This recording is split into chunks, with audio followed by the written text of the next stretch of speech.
Entonces, la primera pregunta es por qué las diferencias lingüísticas entre países pueden afectar la interpretación de los ítems de una prueba psicológica.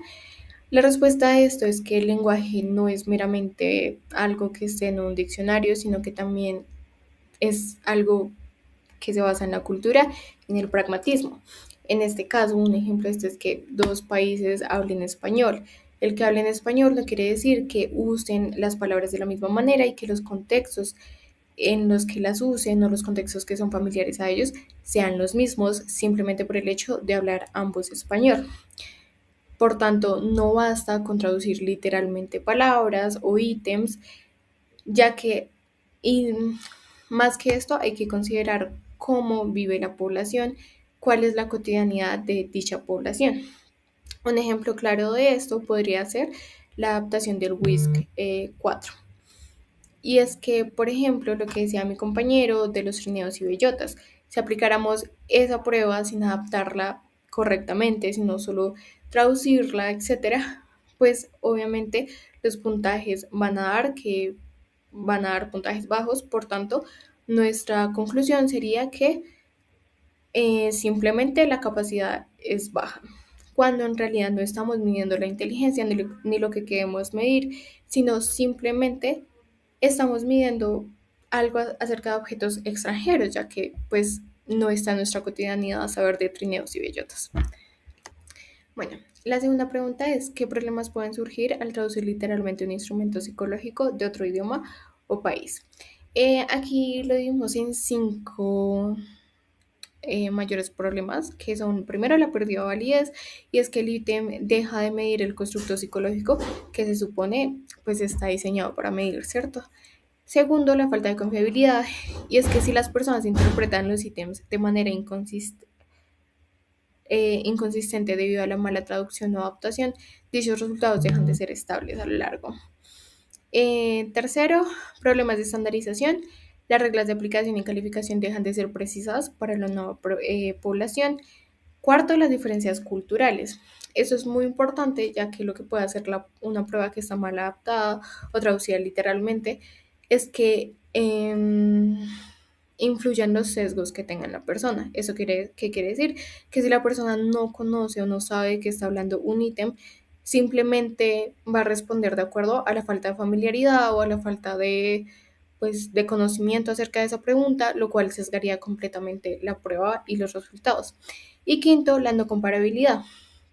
Al final de todo esto, los resultados no se pueden comparar de forma justa con los baremos o grupos de otros países. Siguiendo con el hilo conductor de las diapositivas, tenemos la tercera pregunta acerca de por qué es importante considerar expresiones locales o regionales al adaptar un instrumento. Y esto pues es importante ya que estas expresiones culturales influyen directamente en la comprensión, interpretación y respuesta de los ítems por parte de las personas evaluadas. Un test debe cumplir criterios como validez, confiabilidad, adecuación y comparabilidad. Esto ya lo hemos visto anteriormente y pues en sí el uso de lenguaje no adaptado al contexto cultural puede dificultar que las personas entiendan correctamente las preguntas o las interpreten de una manera distinta a lo que es originalmente en el test. También tenemos que pues en sí en este sentido, si no se incorporan expresiones propias del contexto, se corre el riesgo de que el instrumento pierda la precisión en la medición y genere respuestas sesgadas o inconsistentes y no refleje de manera fiel las características psicológicas que se desean evaluar o en sí el constructo a evaluar.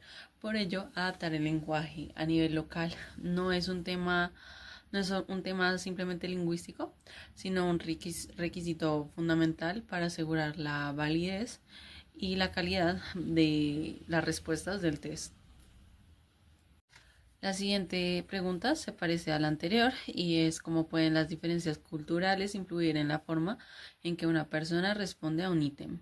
Las diferencias culturales influyen en cómo una persona interpreta y responde a un ítem porque cada cultura moldea su forma de pensar, su forma de sentir, su forma de comportarse. Por ejemplo, pues los valores, el tema de las normas sociales, pueden hacer que en sí una persona priorice respuestas más individuales o más colectivas, lo que cambia su elección.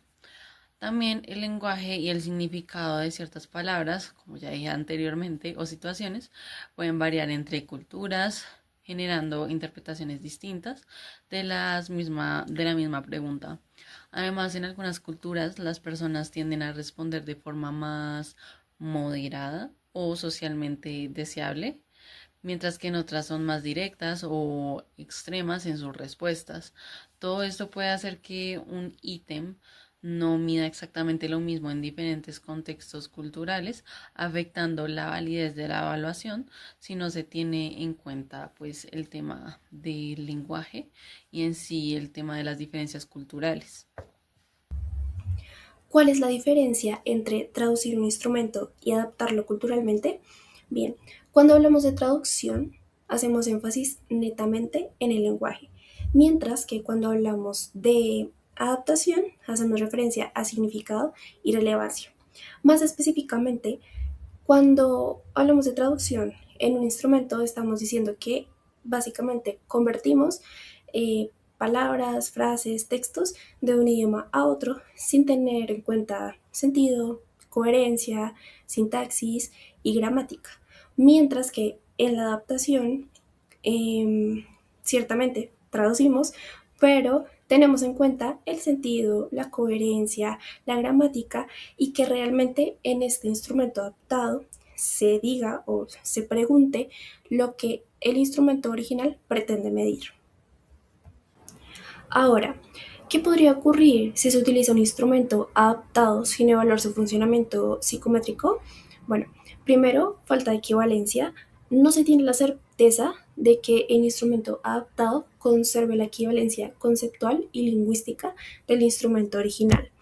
Segundo, propiedades psicométricas desconocidas. Es altamente probable que las propiedades psicométricas del instrumento original y el instrumento adaptado no coincidan o que sencillamente no se identifiquen o se desconozcan la fiabilidad y la validez del instrumento adaptado.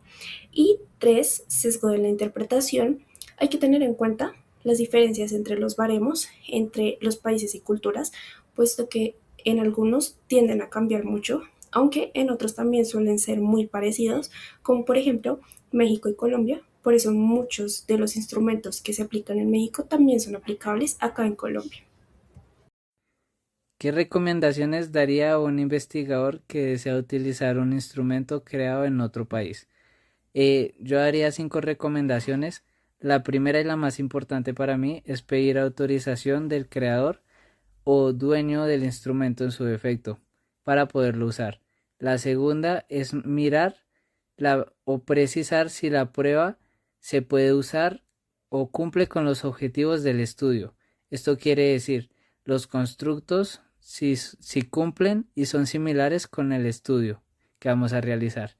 La tercera es ver o evaluar el tipo de adaptación que la prueba necesita.